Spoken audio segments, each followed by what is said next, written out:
Welcome back to the Hoops Temple podcast. Y'all know me, Nathan Schwartz. Joining me from Sacramento, Aaron Schroeder. Good to see you guys. New NBA season. Happy to be here. And join us from New Zealand, Dylan Williamson. Good morning. Now we finally have to see whether we were incredibly wrong about everything. No, we were not. We were incredibly right about everything.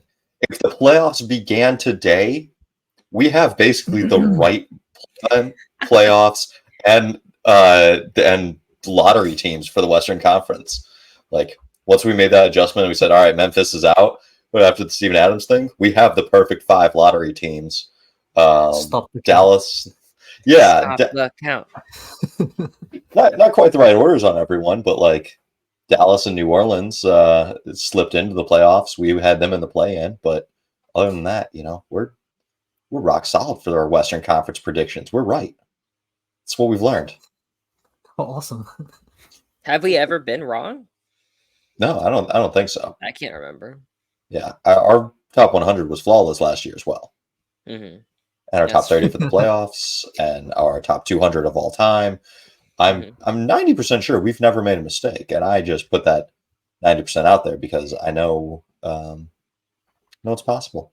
It just hasn't happened. Go back and look at our top 100 from last year and just see who fell out completely. I'm guessing it's mostly guys in the 90s, but if there's any just total whiffs. Yeah, I mean we didn't have Lauri Markkanen for last season, that's fair. A lot of people didn't. He wasn't on the Washington Post. He wasn't on ESPN's. He wasn't on a lot of people's. So that it was a meteoric rise for him. It's way easier to get that wrong, to get the random superstar explosion. Like, who would see that coming? But the more common mistake would be good players that just aren't good anymore, just all of a sudden. So I'll go back next time.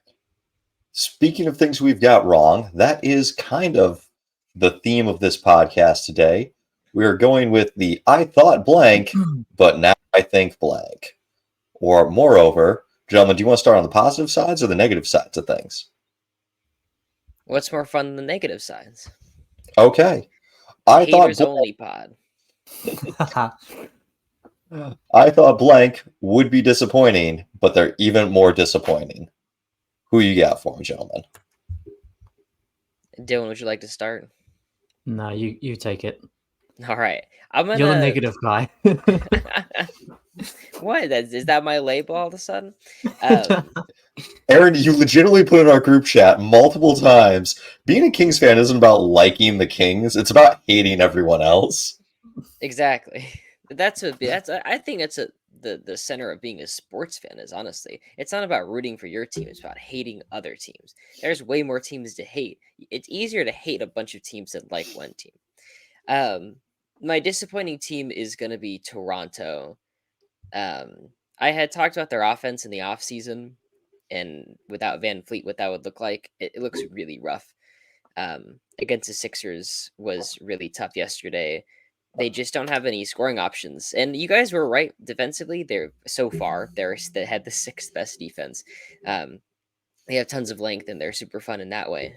Right now, 29th best offense. They're scoring at just a prehistoric pace. They don't have the shooting or the driving ability. It's just, I think it's going to be, I still think they're going to land about bottom 10 offense, bottom 10 defense, like we said, but it's going to be a slow chug to 36 wins. Man, I actually really like what I saw from them. I thought Scotty Barnes, well, so I watched their other game, and I thought Scotty Barnes is starting to show that he can be the focal point of the offense. He can try to do some stuff. Yeah, it's a bit raw, but I think there is some positives there for that. It's time for them to get rid of Pascal and just fully turn over, as opposed to being this middling franchise like Chicago, who I'm sure someone will bring up soon. But I don't know. I think that they have moments where they looked really good. The Philadelphia game was rough. Their shooters were not hitting, aside from Grady Dick. But who did I watch them play? Man, the Bulls are a good pick. I honestly could have gone with them pretty easily. Yeah, that was the Timberwolves game. The Bulls, isn't this what we expected, though? I had them and I had them better than the Raptors though. I probably should have gone in that direction. Um, are you gonna go that direction, Dylan? No, I'm gonna go with Miami. Mm. Who's what are they, 1-2 so far this season? And hmm Aaron, you missed it, but on the last podcast in the post production meeting that Nate and I have, every week to discuss Yep. the flawless nature of our podcast. I was saying that like the one team that I think I would want to readjust, or I may have been wrong on, was the Heat. But they've come out and been as terrible as what we all sort of thought they would be. One of the worst offenses, just painful to watch in the same way that you're talking about Miami. No one's making shots, and it was quite a hot take from us, I think, to have the Heat as a, what is it, like 40-win team. But Yeah. I think that could actually, it's looking like it's going to come to fruition based on this I mean, incredibly huge sample size. they beat the Pistons by 1 point, and didn't score a field goal in the final 3 minutes of the game, or final 2:45 of that game. And now, like, Butler is already needing to rest. They don't have anything as far as depths go. It was like they came out and said, "Hey, we have a deeper team than last year." And kind of looked at them like, "Oh yeah, maybe," but they're just already dealing with some injuries. Like Caleb Martin has knee tendonitis. Love had is a thing that took him out. They started Jaime Jaquez Jr. and Nikola Jovic. Like that is rough to be starting those guys this early in the year. And it's not like they're starting them because they broke out and looked really good. They're starting them because that's who they have to start right now. Yeah, and I we did love have it. questions about their depth, and one of the ways that depth is really exposed is when you do have those injuries, or your best player needs to take a rest after playing 2.5 games, because you get that effect of now your 10th man is your 6th man, and now your 13th man is your 10th man, and you get like big diminishing returns there. In Jimmy Butler's defense, Cade Cunningham just bodied him. He just can't handle the big guard, Cade. Cade looks good, and I'm sure we'll talk about He that does. later. But Yeah. Miami, I hate them, and I've grown to hate them because I've dug my heels into this take. I did an Eastern Conference preview with Pablo Escobar and Montaigne, and that was our biggest point of contention, was the Heat being below the Pacers and the Magic, and I felt really strongly about that. Like, though maybe the playoffs are a different story, but they will have better regular seasons. This Heat team is just, they have nothing left there. They've been stripped of their offensive talent over the offseason, and Mm-hmm. they were a bottom 5 offense in last year, and I think it's going to get worse this year. Like the Heat always do. Obviously, watching them, they have guys you've never heard of before playing pretty good defense and hitting threes, Yeah, but that's I just had to at a look pretty up Drew replacement Smith. level. Yeah, I added him in a fantasy league because I'm like, I think this guy's actually going to play a bunch. He will. No, I mean, Killian Hayes and Killian Hayes was giving in Kyle Lowry work. He was getting the free throw line jumper whenever he wanted it. Just, hey, 2 steps past you, I've got you on my back hip. Let me shoot it. Now, he wasn't making them because he's Killian Hayes, but like, I'm sorry, Kyle Lowry, if you're getting burned by Killian Hayes repeatedly, Drew Smith is going to have to play a lot at that point guard slot. 2 pretty big losses for them to start the season. Well, they won the first game by 1. They lost by 8, and they lost by 16. The 8-point loss to the Celtics, I count as a 20-point loss because it's like automatic plus 10 versus Boston. Like they should start the game up 10-0 against the Celtics. That's just how it feels. Like they have a special potion they drink that makes them better against players wearing green. So that if that's their supercharged Celtics game and it still end up in a loss, and the Minnesota game was pretty ugly without Butler. Gobert demolished them on the boards and seemed like energized defensively, and Mm-hmm. they couldn't stay in front of Naz Reid, and it was rough. They couldn't stay in front of beef stew. Like beef stew. Marvin Bagley got in the game, and like first couple of minutes there, he swats the hell out of some poor Heat player. Like they don't have. I mean, Kevin Love looks real old. He did trick Jalen Duren at one point and just kind of moved off the ball, and Duren's like, where did he go? but like their front court is real rough because it's basically Bam, whatever Kevin Love can give you, and then that's it. Thomas Bryant had a moment, and like if you're counting on Thomas Bryant moments, you're in bad place. I think this is absolutely a great call for a team we were low on, and we're still disappointed by the play. Um, I'm keeping us in the Eastern Conference. I'm moving from team and going to player. We were all down. We were all expected to be disappointed by Julius Randle, multi-time All-NBA forward Julius Randle. But it has been so much worse than I expected. Like his last game was 8 turnovers and 4 for 15 shooting. The first game, 5 for 22 shooting. Just absolutely insanely brutal offense.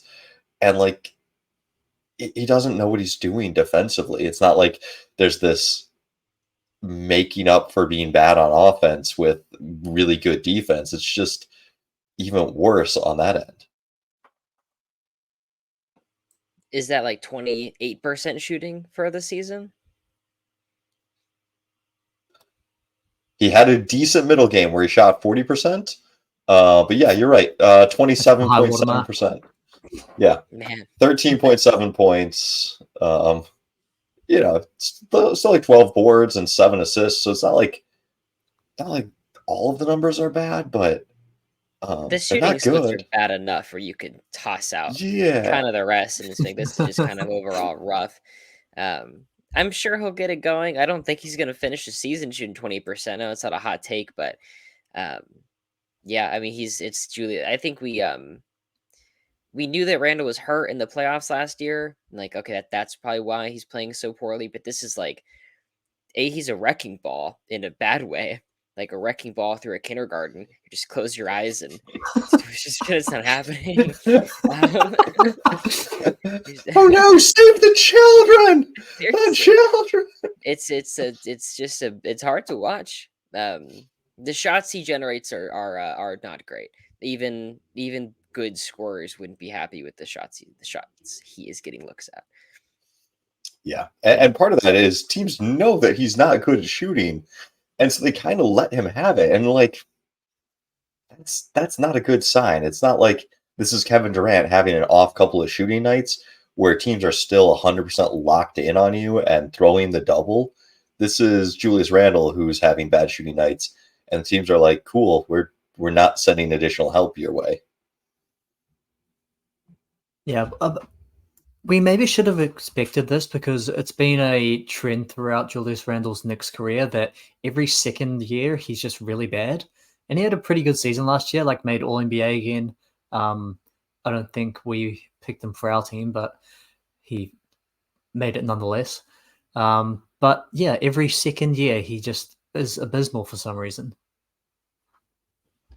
It's the I talked about the Harrison Barnes equilibrium. After his huge 33-point game, I had texted some people and said, I'll bet my life savings that he's under 12 points next game, and he scored 10. It's like that, but it's an entire season's worth, where it's a much longer pendulum that swings back and forth. Yeah. But hey, my RJ Barrett stock is rising, and I'm happy about this. I got him in fantasy, so that at least worked out well for me. Can we touch on the Bulls? Yeah, we didn't pick them for a disappointing team, but have you guys ever seen a players only meeting after one game? So there was another players only meeting that happened this year, and it happened before the first game, and it was with Boston Celtics trying to decide who's going to start. The 6 starters got together for a players only meeting and apparently told Joe Mazzulla, which I thought that was funny because that's leadership in a good way. That's a players meeting in a good way. No, I don't think I've ever seen a players only meeting in a bad way like what we just saw with Chicago. I mean, it's just an awful loss to start. They get drubbed by the Thunder. They lost to the Pistons last night. LaVine had a 50-point game, but 0 assists, which is just really strange to watch. It's the most Zach LaVine stat line possible: 50 points, 0 assists, and the loss. 50 points, 0 assists, and a double-digit loss to a lottery team. He While scored you guys 20. talk, I'm going to check and see if Carmelo Anthony ever did that, because that feels like a Carmelo line, but I don't even think Carmelo was able to put up 50 with 0 assists. I feel like I've heard of that before, like the 50-piece 0 assist nights. I can't think of who did it. It's just I crazy haven't seen the looking at graphic. Why don't Levine's. you see if you can find that, Nate? Yeah. Looking at Levine's averages for the year, it's just so like if I told you someone averaging 25 points and 1 assist on 41% shooting had a 50-point night, I don't know. That's just such a strange stat line to look at. But to lose that badly and then meet without Billy Donovan, and the Bulls' leadership's never gonna make a midseason coaching change, even though they should. They're just so slow to fire their below average coaches. Um, yeah, bad rebounding, bad defense, poor scoring. Not great. All right, so the question is not did Carmelo Anthony do that? The question is how many times did Carmelo score more than 50 without giving out 1 assist? No way. Do you want to venture a guess? Is it 4? Like 4 times? 3 times? I'll go 3. It is There's no way he had 4 or more 50.0 assist games. I'll take the under. in context, he has had 4 50-point games or more in his career, of which 2 are 0 assists. That's 1 crazy. 50 points, 0 assists, 11 rebounds, 4 turnovers, 3 blocks. Decent all around. The other night, 62 points, 13 rebounds, 0 assists, 0 steals, 0 blocks, 0 turnovers. I miss He Bello, did man. nothing but shoot. Put Carmelo back in the league. We need him. It's nothing but points. That is incredible. Efficient night, does too. it have- Only 35 shots. Does it have the game scores with those? Game score Box scores? 50.6 plus 34. This was January 24th of 2014 against the Charlotte Bobcats. Is this the one where he takes Okay. only jumpers? Like the jumpers only Carmelo 50Ps? Have you guys seen that? I gotta imagine with this many rebounds, although only one was an offensive rebound. Maybe it was. I was gonna say with that many rebounds, he had to look at like a tip back or something, but no, this Levine game, when I saw that he had 51 and the Bulls had 102 and they lost to the Pistons, like I've enjoyed what I've seen from the Pistons, but they still look rough at times. They still seem to be like a second too late with their passing, with their ball movement.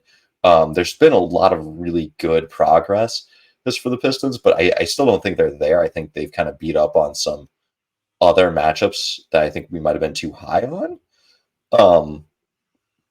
But to drop 50 against them and still lose by 16 points, Chicago has to be an absolute tailspin and just needs to blow it up right now. Like, don't wait till the deadline. Just do it now. I'm looking Listen. at that 50-point game before you get too far away from it. I'm looking at the what's it called? Like the graphic where it chart? shows where they are on the court. Yeah, shot chart. He takes nothing around the rim, nothing around the free throw line. Like it's all nothing at the top of the key, nothing at the top of the 3-point line. Like it's all in like the mellow arc around like where he All took in the those most mid-range efficient jumpers. places possible. Yeah. He hit 5 threes, but it's all 2-point jumpers. Wait, for the 62.1 or the 50.1? This is 50 points against the Heat. Okay.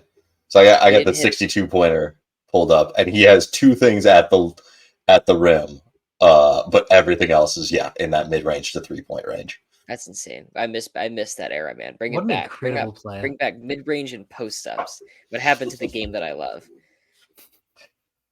It got more efficient? Ruined it. Killed Ruined it. I was That I feel like that would be a very entertaining game to watch. Yeah. The one thing I miss most about that era is like the not random, but the scheduled post up for your shitty center that you had to give him at the beginning of the game. So he worked hard So he We need to rebounded give or Ben something. Wallace a touch. Yeah, Let's run no, a play for Brendan Haywood. Let's Singana I call Diop it, needs a shot. I call it the when the Kendrick Perkins post up because even with KD on the fucking team, they still gave him like 3 post ups a game for some ungodly reason. when the Clippers kidnapped DeAndre Jordan to convince him to come back, one of the conditions was that they had to give him some post ups, and so you had Chris Paul and Blake Griffin on the court. You had JJ Redick shooting 50% from 3, coming off pin downs, and we're running post ups for DeAndre Jordan to miss hook shots. I miss it. Guys, I think we've lost the plot here. We've gone too far into the disappointment. We need to bring it back. We're disappointed in Chicago. We're disappointed in the Knicks. We're disappointed in Toronto. The state of the league. Mhm. We only have talked about the Eastern Conference thus far. Mid-range games. What has happened to basketball? I want to touch on the Bulls just one more time. I think Okay. in terms of the worst futures, the Bulls are often brought up, but you just got to see what they can get for these pieces. Because as it stands, it's not great. But if you can sell each of those guys for a first and a half or a first and a young player or something, like eventually there's going to be the post on Twitter where it's like the Bulls turned all of this into all of that, bright future in Chicago. Like that's coming. Just have to see what they're able to net. Yeah, It will not be more than what they gave up. Oh, certainly, but it'll be better than what they have now. Given just the luck of the Lakers, like there's no shot that DeMar doesn't end up on the Lakers for like 1 first-round pick. I think That's it's a good first round pick though. to get. Yeah, it's a good value to be, because how old is DeMar DeRozan now? Is he 34? Yeah, he's 34 because he's same draft class as Steph, but he's about a year younger. I remember seeing that. Plus, we know the only person that's ever beaten DeMar in a playoff series is LeBron James. There's no evidence he's never lost to anybody but LeBron James. So if he's with LeBron James, he'll win. And we're just going to ignore the fact that he lost in Chicago and San Antonio. Those series didn't happen. It's only losses to LeBron. It's like PEMDAS. Cancels out. That's what the Lakers need. A true playoff player, a playoff scorer. DeMar DeRozan. Yeah. Clutch Player of the Year by proxy 2 years ago. They didn't have the award, but we know it was him. They invented the award just to because they were like, we should have given something to DeMar. All right. Can we move to a slightly more positive section now? All right. I thought blank would be disappointing, but they're actually kind of good. Who you got for me? Dylan's up first this time. I'm going to take the slightly unique perspective and make it Wemby's offense. We discussed Wembanyama at length in previous shows and talked about how we thought that he'd be an immediate defensive impact, but more of like a sort of low teens and efficient scorer. But the Spurs have kind of just like straight out of the gate given him the ball and the keys to the offense, and he's been pretty efficient with it. And so the thing that I thought was going to be disappointing, but I was pleasantly surprised, is Wemby's scoring. He had some turnovers that were kind of ugly to see. I think when he does it, it's like, oh my god, because he's like just huge and flying through the air.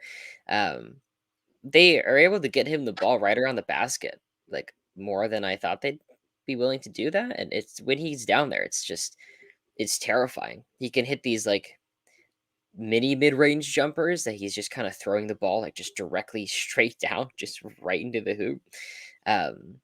It looks pretty good, and he's able to get by basically anybody and get over anyone else. Yeah. The thing that I think we all kind of thought with Wemby was that he has all of these different skills, and we got a little bit distracted from the fact that like big people can score the basketball kind of easily sometimes. Like when he's just running in transition, San Antonio has been pretty good at finding him with the lob or finding him near the basket, and he can finish, and he's going to get some of those easy buckets that a 6'7" player is not just going to like fall backwards into. And so when you have those kind of boosting up your efficiency, you can feel a little bit better taking some shots. I feel like he's rushed a lot of the threes when I've watched him play. He hasn't quite got his feet set. But once he settles down a little bit, I think that offense is going to take off even farther. So we forgot about the easy points, and that I think is pulling him up. He's like the best lob threat in the league already, just because you can throw that anywhere, and the timing doesn't even have to be that great, because he can grab it from way above the rim. Dylan's on mute. He can grab from way above the rim or from like under the rim or from anywhere. And his dunking ability is just crazy because he had that one dunk against Houston where he came from just like the other side of the basket and jumped and just kind of wrapped it around and dunked it. And he's the only person in the league who could have dunked that basketball. So that's a whole level of scoring that he's already really good at. Yeah. I love that I'm so good at interrupting you. I can even do it when I'm muted. But what I was saying is that he's such a good lob threat that like he doesn't even have a point guard. Like Jeremy Sohan's his point guard, and he's still crushing lobs. Dude, him and Sohan though, there's so much wingspan. That lineup, hit the two of them, Collins, like I love it. I think it's my favorite starting lineup of basketball, and I'm gonna have some trouble not watching every Spurs game. Like I want to. Yeah, they got the Clippers in a couple hours, so we'll definitely be Ooh. tuning in for that. For sure. Gotta speed this up. So I know we also have Lakers Kings game. So Aaron, you're going down. That's true. My brother and my dad are going to that game. Nice. Very exciting. Yeah, I'll just say now, by the time they hear this pod, great win, guys. Glad we beat the Lakers. The Lakers are disappointing. We'll talk about them later, and I'll use that prediction to talk about how bad they've been. Yeah, the Kings beat them by 40. Just a tough start to the season. Really hope LeBron wouldn't have to play 48 minutes in a 40-point loss, but he did. It's incredible at his age. He's on a 30-minute limit. Okay, he's only getting 30 minutes. Yeah, I love how they said that. Secondary thing here. Do you want to record a secondary? Do you want to record a secondary prediction so I can delete whichever one's wrong? No, I'm good. I'm you're that confident. There's no shot. I do love how no shot he's wrong. I love how Darvin Ham said like LeBron playing like 30 minutes is about right, and he put like 38 the next game. It's like this is no, he's not like don't why like what's the charade for? Like just say like yeah, he played low minutes, he's old. Or keep him 28 to 30 minutes. Plan, yeah. 29 minutes to 40 minutes. Whatever we feel like. Come on. Okay. Yeah. Did you hear LeBron said that he can play point guard? He's like, hey, just a reminder, guys. Like, I can play point guard. Like, we don't need to play D'Angelo Russell.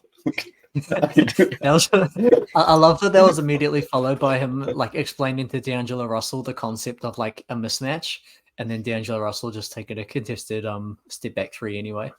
Yeah, he's been tough. Yeah. All right, Aaron, you got someone that you expected to be disappointed but have been pleasantly surprised by? I'll keep it team themed just because I focused so much on the standings preseason. But I love the Pistons, and I won't get too caught up in a 2-1 start. But I predicted them to be a 15th seed, and then I was like, okay, 14th seed, fine. I don't think they're going to be that bad at all. I think a play-in push is totally in the cards. Maybe it's a 10 or 9 or 10 seed, but they're a little bit ahead of schedule, more than I thought. So the three things I notice is Cade is doing great to start the season. I anticipate a little bit of a ramp up, but he seems comfortable with his shot and comfortable in passing. He's just huge. I forgot how big he is. Like he's just a big ass guard. Jalen Duren looks fantastic. He's 19. There's like 15 boards a game already, league high so far in the short season. He's super athletic. He works his ass off, and they have one of the best centers in the league already. And then the Thompson twin, he's like the best defensive guard in the league, like right now. He's insane to watch. And I think he leads all rookies in rebounding. He tries his ass off. He works really hard, and it's just awesome to watch him play defense. I like shed a tear watching him. It was like Ben Wallace and Phillips again, dude. It was fucking crazy. I haven't watched good Pistons basketball in my lifetime. Like they haven't been. Last time they were good, I was 7 years old. I mean, that's fair. They have not been Yeah. good for a while. It was Pistons were awesome. actually, Like Pistons defense, dude. Like it's just fun to watch. yeah. The Pistons were actually my pick on this as well. I was kind of debating on was I actually higher on them and I'm slightly disappointed, or was I too low? And I checked my standings again. And I did give them pretty low standings. What I was kind of thinking was they weren't quite going to make the leap this year to being that like knock on the door of the play-in team. I thought this year was going to be maybe high 20s, low 30s type, and then next year could be like the 35 to 40 win. We're like, hey, maybe we're a play-in team. Let's start getting excited.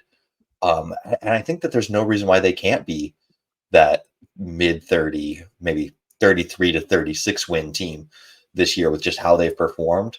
That Miami game, I just went and pulled up the total numbers. They had 13 total blocks in that game. Like it was just a beatdown of like you come in the lane and we block your shot. Jimmy Butler got blocked twice by the Thompson twin. Um, Now, did Detroit recover any of these blocks and get points off of them in transition? I think like once out of the 13, but they're getting there. They're getting the blocks. Like Marvin Bagley has chased down block, and I know that he immediately recovered and laid it in afterwards. But like, I appreciate the fact that you have to think twice before going up at the rim against Detroit this year. I've been debating about which Pistons game I want to go to because right now tickets to go see the Spurs play them are really cheap, but I'm not sure that I want to spend money and then risk the Wimby injury in a couple of months.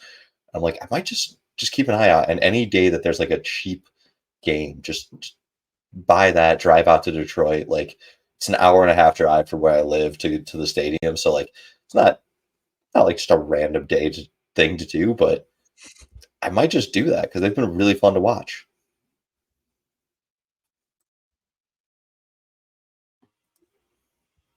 Yeah, I mean Where they're we like at? Go ahead, Dylan. they must be one of the top league pass teams at the moment.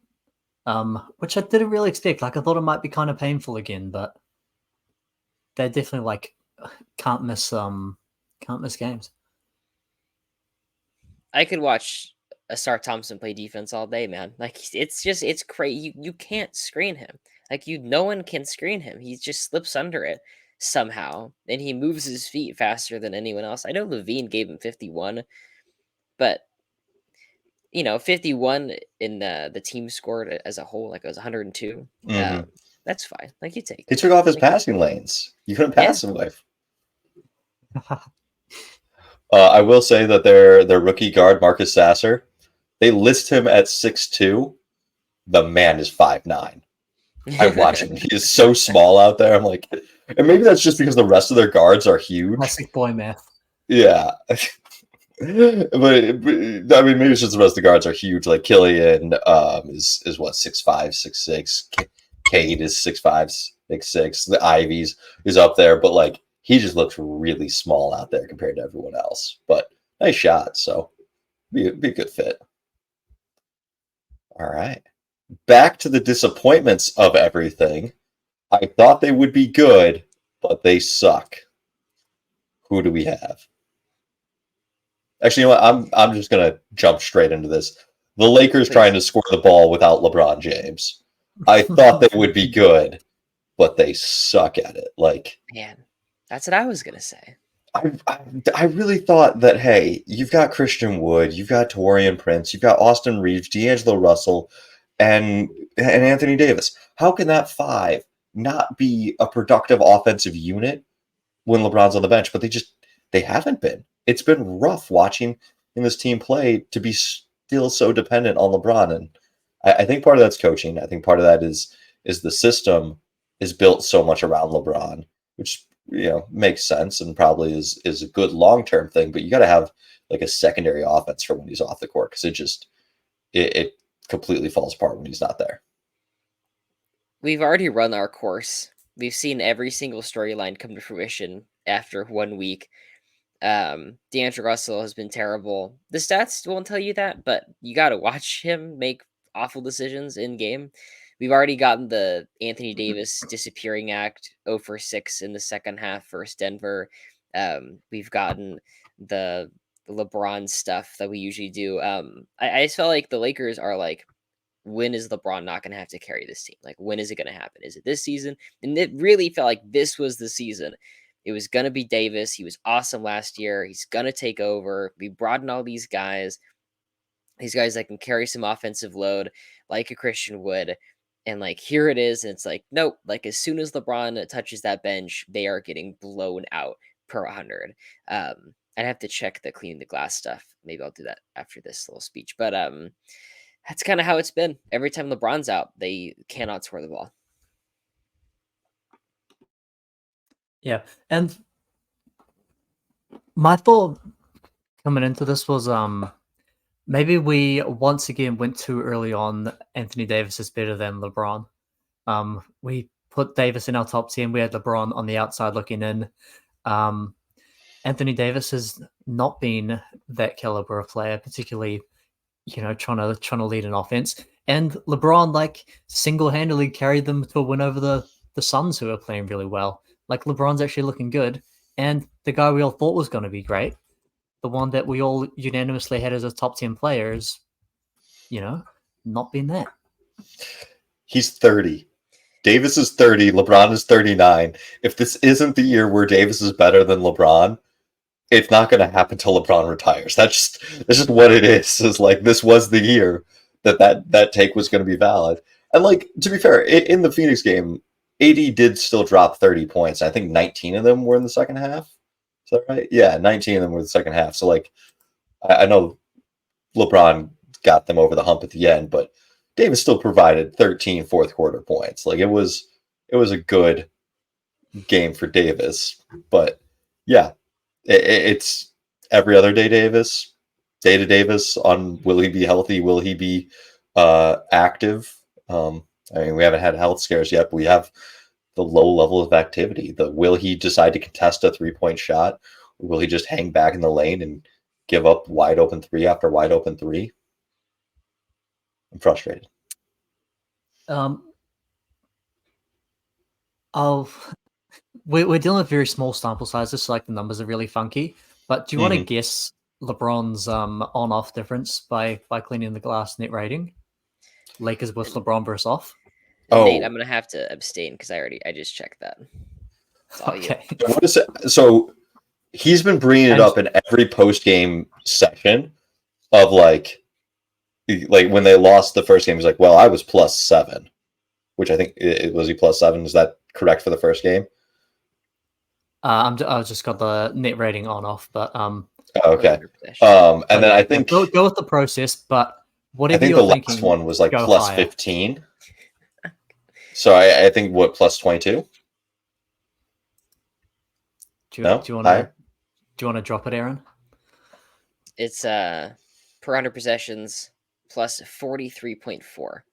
Oh, I was thinking his net plus minus. God, that's so many. Plus, yeah. Davis is minus 100 on Davis is minus 4.3. Yeah, that seems about right. They're kind of below average with Davis, and they're like the best team in the league with LeBron. And it's like LeBron is like 40. LeBron, I mean, you're looking at him now. I don't think, and we all understand this, he can't do this every single day, or even the entire game anymore. But there are flashes where he's still bigger, stronger, faster, better than everyone else. It's just disappointing. It's just disappointing seeing this team rely so heavily on him again. I do want to touch on, because we didn't mention this at all, and I could have mentioned this I thought they'd be disappointing, but they are good. I think the Suns look pretty good. Do you guys want to talk about the Suns for a little bit? Like, they haven't even had Beal, and I still feel like Booker is just a fucking flamethrower. KD has had, the numbers aren't fantastic, but you can still tell he's getting to his spots and knocking his shots down. But the Nurkic piece is like, holy shit, guys, like a center that tries and cares and like rebounds and screens, like that's like 90% of what makes just a replacement level center good. And like, without Aiden, their hustle is just is so much better. And even Eric Gordon's kind of playing. The shooting stats aren't there because he was like 3 of 15 the first game, but he's out there, and I'm kind of into the Suns experience. Maybe not for the full season, but at least for now. I came in with the take of I actually liked the Suns role players. you'll remember. And I feel like that's been somewhat validated. I don't like the fit of the big three, but we haven't seen the fit of the big three.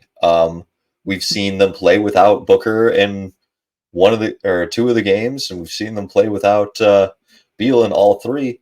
But each of the kind of role players have stepped up, and in that first game against Golden State, they won off of Grayson Allen tip out, a Josh Okogie offensive rebound, a Eric Gordon defensive stop up in the like he just completely shut Wiggins down in the mid post. Like they all had really big fourth quarter moments, and I kind of worry that when you get Booker and Beal back, and you have all three of them in your closing lineup, that you're not going to have those defensive moments or those let me crash the offensive boards. But I've really liked how those guys have looked for them. Even Goodwin had a lot of good moments. He's getting picked up in a lot of fantasy leagues I'm in right now. The fantasy measuring stick, the true calculation of a player's value. Listen, we are in a. You and I, Dylan didn't want to join us. We're in a 20-person deep fantasy league with just complete sickos. He was already drafted in that league. But like I'm also in some leagues Nice. with friends that are like, more. Hey, we enjoy the games. Guys love the sport and watch the game. I'm trying to move away from the term casual. I think it's just too dismissive. Like these guys will sit around and play. Like, do you remember what college this guy from like 20 years ago went to? So like more than casuals, but like not the Jordan Goodwin level. Not the guys that are like, hey, Jordan Goodwin has a chance to really contribute. They're noticing him and picking him up. I think it's a rise. He's elevating his status into the atmosphere, into the in between sickos and casual, whatever that like mid-tier, like people who have a healthy relationship with sports and basketball and like So not us. healthy sports It's not fans. Yes. We are very unhealthy. Yeah. Yeah, no, he's Jordan Goodwin. Where is he? That's the test of Oh, if yeah, your there he fantasy is. league is a league of sickos, is if Goodwin got drafted, then you know that you're you got some serious players. The Suns have been so good defensively, the fourth best defense so far, and like I like the Grayson Allen fit. Like I just feel like they have some dogs, man. That they're dog per 36 numbers. Like Booker is just a maniac. And they have a lot of energy and intensity. Yeah. Dylan, who was your I thought they would be good, but they actually kind of suck?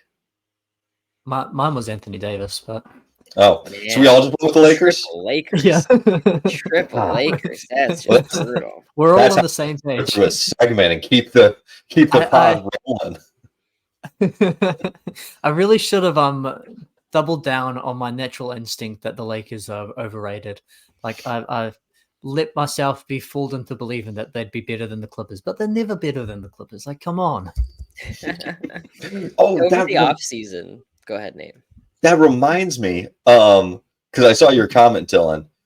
Aaron, did you see my video today about the barbecue series?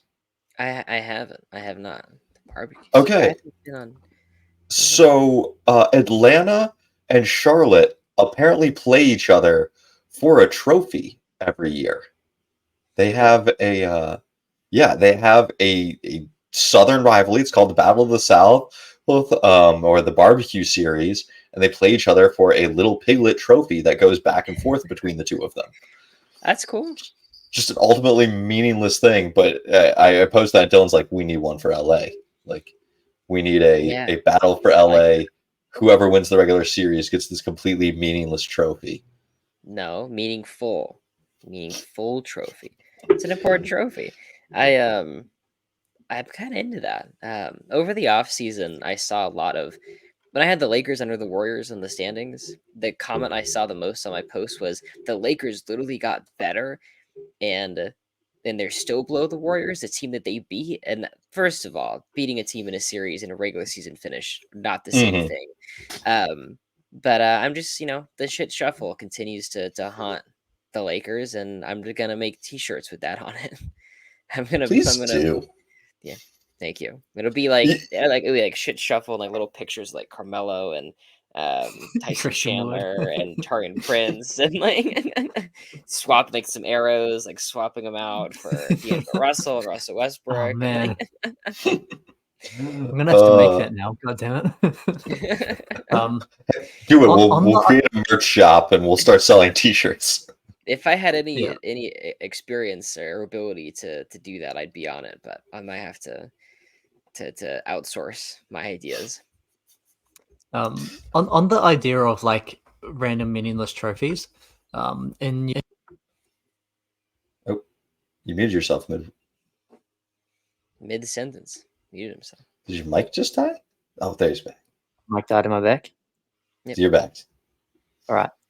On meaningless trophies, in New Zealand provincial rugby, we have this thing called the Ramfurly Shield, which is like, there's the main competition, but then you can also win as part of like the regular season, the Ramfurly Shield. And the unique thing about it is that to win it, it's like every game that you play against the person that currently holds it is a game for the shield, and so you can only win it by playing the team that has it, and then you become the Wow, carrier. that's Um, cool. and so you could do that with like either it could be like a Lakers Clippers thing, and it's like you go back and forth. Maybe you're swapping the shield back and forth, or you could do it like a division thing, and you with all these teams that are facing each other constantly, you have this sort of division shield where like, oh, now the Kings beat the Lakers, and now they've got the shield, but they're going against the Clippers, and they'll be for the shield.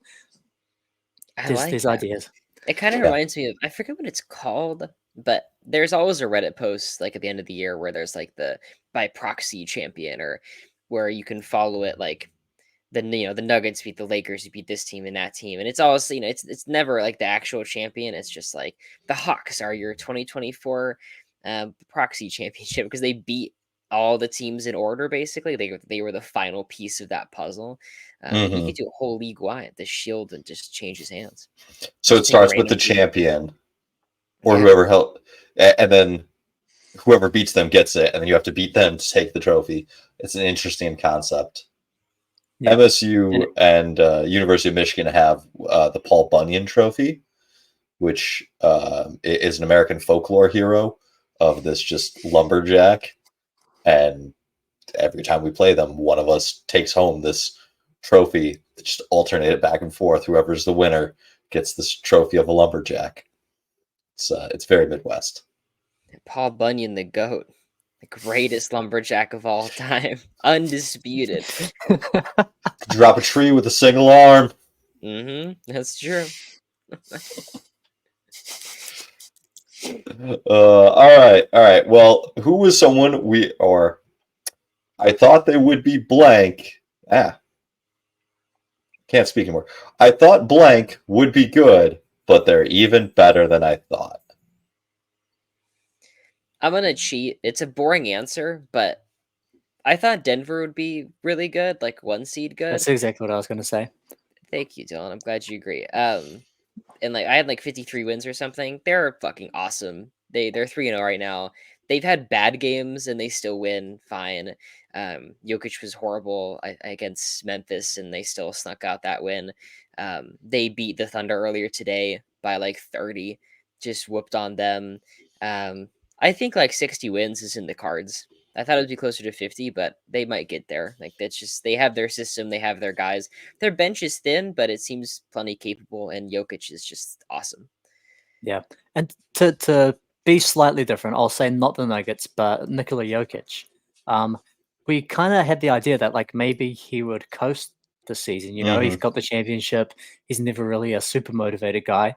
But he's just come out and like gone even harder than normal and just like continuing to just like destroy teams. My answer for this, when I was prepping for this and when I came up with this segment and whole thought process, was the Oklahoma City Thunder. They came out, they had a great start. This was a really good answer when I prepped this segment at like 10 o'clock this morning. Then I went out to lunch. I had a nice burger, laid out on the couch, watched a little prime time 3:30 game where the Thunder just got their asses kicked by Don't be Denver. shy. That's still a good answer. That's still a totally Oh, fine answer for OKC. it's a fine answer, but it just kind of it feeds into your guys' answer of like, hey, I had Denver as the 1 seed. I had OKC as the 4 seed. And Denver just rolled through OKC like they were nothing, like they were trash, like they were the Houston Rockets. Like it was just such an easy victory that I don't even know. I got to recalibrate all my thoughts. And they're doing all of the things that I wanted them to try to do this year. I was like, well, maybe Denver takes a step back and they try to mix up their lineups instead of just playing the starting five all the time. Jokic was out there with Peyton Watson. They looked great together. He was out there with Reggie Jackson. Reggie Jackson should have been in my I thought they would suck, but he's actually been pretty good. Him or Ben Simmons had very low expectations for both them. They've been solid. Uh, but I think there are a couple of other interesting options for this. I mean, the Nuggets are the absolute juggernaut, easy answer. But I think the Warriors with Chris Paul, I thought that was going to be good. I didn't think it was going to be this good. I think him playing with Clay looked really fun in their last game. Clay's off-ball movement, him pounding the rock. But the just Chris Paul and Curry, no Clay on the floor.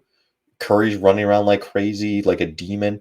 Paul is doing some off-ball, or not off-ball, he's doing some away from Curry action, pick and roll or something, and then finds Curry. It looks really good and really fun. And Chris Paul fits in great with what the Warriors do, and I think he doesn't fit the the cutting and all of that, but he can find the cutters. And when I saw against the Suns, Chris Paul doing his like elbow jumper thing that he's Hmm. done for the past 18 years, but while he's doing that, like Clay's coming off a down screen, and I'm like, oh my god. Like that, like I didn't even like these two like completely separated concepts all of a sudden right on top of each other, like Warriors off ball movement and like Chris Paul doing that little fucking curl thing he does, right at the free throw line into that jumper that he always seems to make. Hmm. That's when I understood, like, okay, this whole these two things work together. And they got the first game of the season, they did get smoked on the boards, but no Draymond Green. They kind of got bullied. I think with Draymond, that Nurkic game isn't as great, and maybe the Warriors do win that one. But I've been into the Warriors. I thought they were going to be good, and they seem fine. They smoked my Kings. They rolled us up and smoked us. So Yeah. kind of embarrassing. It, there was a moment where Sabonis just like looked helpless. Like, what do I do? Because Chris Paul would get into the mid range. He's like, I can't step out on this, or you know, Curry would be involved in off ball all action. I was like, am I supposed to chase him and drop back to protect for Chris Paul? It was just he got trapped in no man's land way too many times, and it wasn't like a Sabonis particularly looked bad. Like he's unathletic, he can't get there. Like he has in the past, but it was just like a particular. This offense is moving so fluidly and has so many weapons that no one could do anything. Yeah. Chris Paul's like entire career has been, making centers look dumb. Like he destroys Rudy Gobert, he destroys anyone that switch essentially. So it's not a knock on Sabonis. This is what Chris Paul's been doing for 15 years. Seriously. I made a video a while back talking about how like before it was Steph that like when he got the switch, it was like, oh, what's he gonna do to Clint Capella or somebody? It was Chris Paul. Like Chris Paul just hunted centers all game long, screen after screen after screen until there was some lumbering giant in front of him. And just even in Houston, like as late as Houston, that's all that he was like the best ISO scorer in the league in like 2018 or something by points per possession. And that's just what he was so good at. I also should have tossed out I thought that'd be good, but it's disappointing to Kevin Herter, averaging 3.5 points on 20% shooting. Maybe he'll turn it around, but tough start so far. Maybe she get his twin on the team. That guy looks just like him. It was a pretty good 3-point shot. Yeah. 10% 3-point shooting, hasn't taken a free throw yet. His leash just isn't as long this season, and I won't derail with Kings talk all too much, but he started both games, played like shit, gotten pulled pretty quickly, doesn't finish the game. I don't think Vizenkov is the fit. because he's more of a forward. But I really don't want Malik Monk starting. But you might see something else, a different look. Davion Mitchell. Davion. I think Duarte is going to start. It's going to be Duarte. Duarte's been better. The numbers don't tell you that, but he's so much better defensively. I saw Duarte hit the side of the backboard, and like it wasn't LeBron the close. did that shit too. LeBron did that too in game 1. All right. Yeah, but here's the thing: LeBron puts up enough shots, it's gonna happen. Duarte, you get in there, you get a couple of shots. Like, man, your leash is not long enough to be making that mistake. What are Duarte's numbers looking like? Whatever they are, not good enough to be making that make or that miss. He'll start. He'll be fine. He's gonna start. I'll leave it there. Dylan, do you have any thoughts on the Clippers? Yeah, I mean, like, they're pretty much what we expected, right? Russell Westbrook's been interesting, though. I continue to finally come around from my, career-long hatred of Russell Westbrook. Like, this dude, Russell Westbrook, fucking awesome. And just had to get him a Clippers jersey. Now you're a fan. Exactly, man. But also, like, he's finally done what, like, he would never do. Like, have you seen his stats this year? The dude is averaging, like, an efficient 7 points. Like, he's not out there shooting the Clippers out of games. He's taking 6 shots a game. The offense is elite when he's on. He's passing, he's rebounding, like always. I watched them play Utah, and I just felt like he was like a super Bruce Brown one almost, which is what we've always wanted him to be. But it was like, let me rebound, let me cut, and let me move the ball. Yeah, and that kind of fits into where the Clippers like to play, where at their best it was that 5-out lineup with, Terrence Mann and Nick Batum. And they pretty much closed with that in that Utah game, where they had Batum at the 5, if you can call it that, but really Russell Westbrook's the 5. And then you do really get all those benefits of, I mean, like, Kelly Olynyk was guarding him, so he was being guarded by the center as well. Like, he was out there just literally playing center. And you get all the advantages of him being a downhill player. Yeah. Well, in my mind, I was calling Paul George the 5. Because Paul George was guarding Kelly a fair amount. So I wasn't quite sure how I felt about Paul, which is why I wanted to ask you about the Clippers. Because, like, he had 36 points. It was a relatively efficient, decent game. But I felt like he had no lateral movement in his body. Like, he'd blow past a guy, or he'd, like, drop shoulder and go into a guy. And he'd get to the 6 feet away and either lay it up or, do a little shot from there. But I don't know.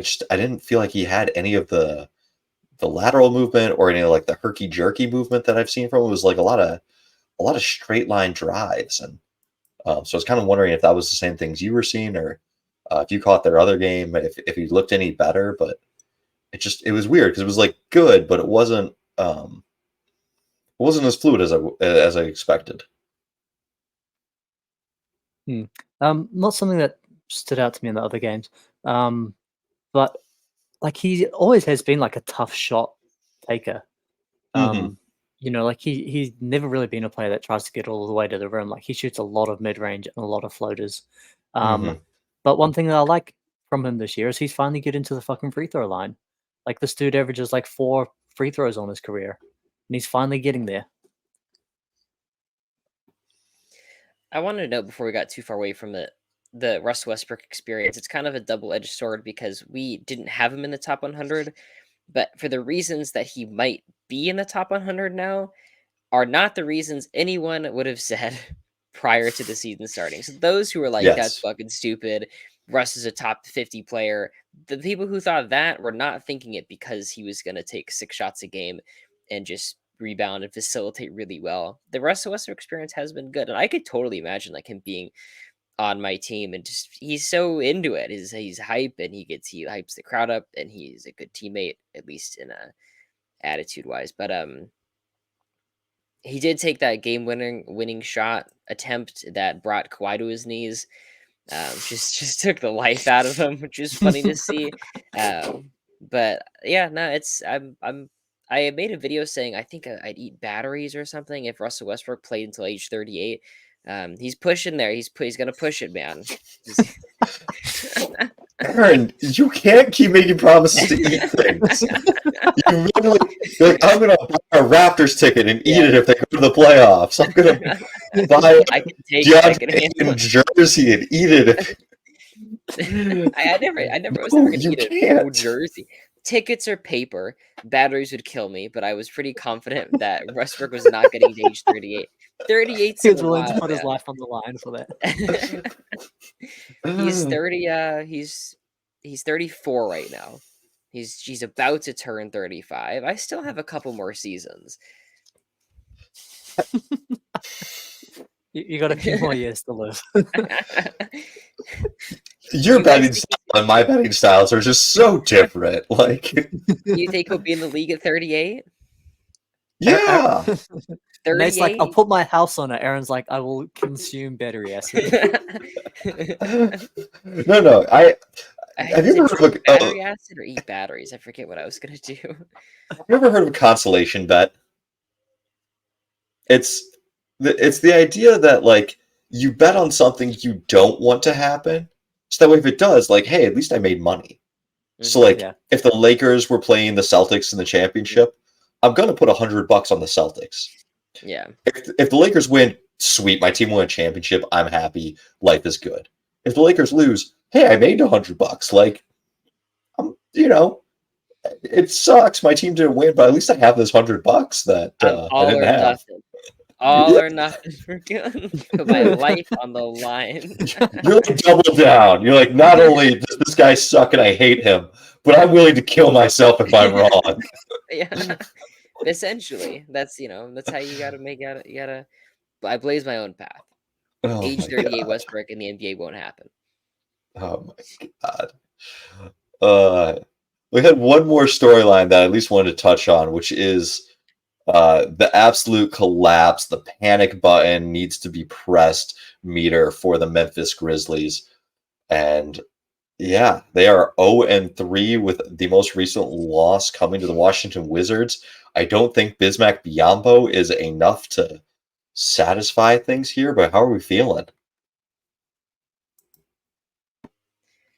They looked worse than I anticipated. I first had them as a 50 win, like 3 seed.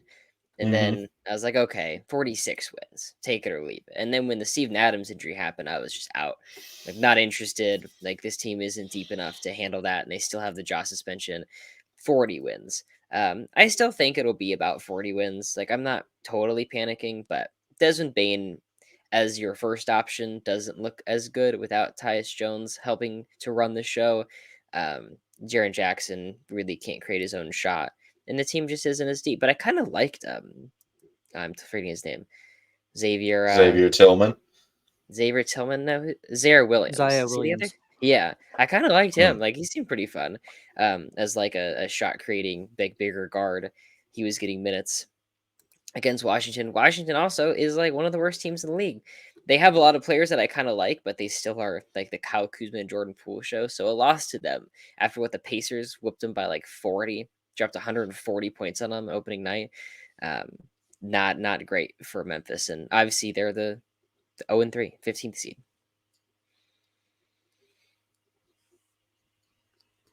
Yeah, I don't think that we put numbers on it, you and I, Nate, but we discussed it when the Steven Adams injury happened that this was catastrophic for the Grizzlies. And it's sort of coming that way. Like I did consider bringing them up as a team that we thought were going to be good, but suck. But when the Adams injury happened, we said like this is going to be really hard for them to overcome. Xavier Tillman actually has looked interesting though. I do like him getting more minutes. He had some really good games, I think, against the Warriors in the playoffs. But yeah, like it's that same effect that we were talking about. Like Steven Adams is the guy that adds so much value, but then also when Xavier Tillman becomes your starter, and Jake LaRavia then has to play 15 minutes a game, like it gets rough. Derrick Rose is looking just as washed as he did last year. It doesn't help that Santi Aldama is also hurt. Like we knew Brandon Clark wasn't going to be back for a while because of think it was a torn ACL. Was it ACL or MCL? I don't know which, but you've been without him now, Steven Adams, and then like Santi got starting minutes last year at times and was the part-time starter, and now is also hurt. So like you have lost 3 of your probably 5 front court players, and like they're signing Bismack Biyombo, who I think he's going to take over that starting role, if not the first week, then the second week he's there. Because Tillman is nice, but Tillman is a nice, like, let me come in and provide a burst of energy in limited minutes guy, as opposed to someone that I really want to rely on as a full-time starter.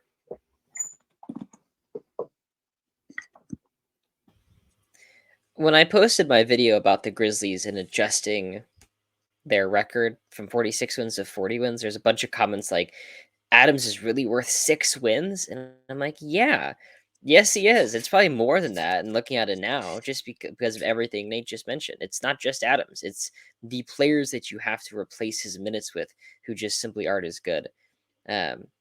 Xavier Tillman he's pretty good, but Adams was instrumental. I think Nate's here, but I don't think Dylan's here anymore. No, Dylan's definitely frozen. Okay. But yeah, I mean, it's, hey, if everyone else was healthy and you just lost Steven Adams, yeah, that's probably like a 1-2 loss difference, or maybe even 3. I mean, I really love Steven Adams and everything that he does with his screen setting, his hustle, his offensive rebounding is top notch. His passing is good. Yeah. But like, if the rest of the team is healthy, you've got Ja out there, you've got everyone else. Like, sure, it's fine. It's not the end of the world, but not having him plus everyone else, it just, you're out 4 rotation players, and no team is that deep.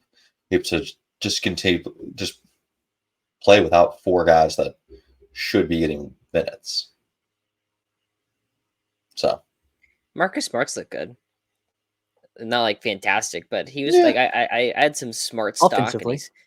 And he's 15 points and 5 assists, 53% shooting, and I'm sure those numbers will adjust to his career average exactly. And this conversation will be pointless in about a month, but so far I like the Smart experience. But man, the Wizards smoked him. Like Corey Kispert came off the bench, looked awesome. The Wizards just seem to have so many pieces that the Grizzlies just didn't have the depth to compete with that. Like Denny Advia looked good. Honestly, my least favorite part of the Wizards was Kuzma and Poole. Like every time they touched the ball, I feel like horrible things happened. I liked the other guys so much more. Yeah, like if you could swap Desmond Bane, or like keep Bane and Jaren Jackson, but swap the entire rest of the Grizzlies for the Wizards roster, this would be a much more interesting team. If you combine the Grizzlies and the Wizards, are they a contender? No. I mean, they're probably like a top 6 team in the West at least. The Grizzwords, the Grizzwords. Here's the thing: when you say combine them, yeah, in my mind you're just picking off like Kuzma and Poole, and like the rest of it's just still Memphis. And Memphis had the opportunity to try to sign Kuzma or do a sign and trade for Kuzma this offseason, and we're like, we're good, we're okay. I don't think that offense. Yeah, I don't think they have enough top end talent. And maybe once Ja comes back, if he looks the same, that would all change. But I don't think you could combine those teams and have a contender. I think the Wizards have a bunch of like good role players. Tyus Jones, yeah, bring Tyus Jones back, man. Tyus Jones, DeLon Wright is one of the best like guard defenders in the league. Advia, Kispert. Okay, but the rest of Memphis has really solid role players. Who's out here? I mean, I don't know, man. Marcus... starting 5 for the Grizzards. Probably Daniel Gafford. It's nice. So it'd be Gafford, and then Gafford, Jackson, Kuzma, Bane. Who's their point guard? Tyus Jones. When healthy, Ja. When not healthy, yeah, you might start Jones. Yeah, that team. Yeah, that's not a contending team still. But well, Maybe Tyus maybe Jones, what's the Marcus Sun Smart, Kings? Desmond Bain, Jaron Jackson, Yeah, and Gafford isn't a good team. it's a good team, but I still don't know if it's a contending it's team. not a contender. What's the Once you Sun get Ja Kings back, rule? It's like if you combine two teams of about the same value and they're not a contender, they suck or something, or is it more? No, There's more to that. that was my like. Should you blow it up? If you combine these two teams, they're not a contender. Or if you combine two teams of relatively equal value, they're not a contender, and they don't have young pieces to get better. Like that's when you just absolutely need to blow it up. If double your team isn't able to win, which is what I was looking at Chicago as, and you don't have young prospects. Like the Timberwolves, is that a contender? Timberwolves. Probably not. Yeah, I would take the two. I like Therefore, the Timberwolves, Like the Levine, and Timberwolves. do you guys have any? I can't believe we got through a pod where we talked about disappointments and didn't mention the Rockets at all. Any Who's Rockets? disappointed in them? Okay, I had them like 30 something, I like was gonna mention them. 32 wins. Yeah. Like it's just ugly. It's like every day that goes by, I understand their off season less and less. And I'd kind of convinced myself that like Şengün plus more capable guards and better players. Like I can't fucking stand watching Van Fleet play. I just really can't. Really, I had a slightly like I watched them play the Spurs, and I walked out slightly more positive.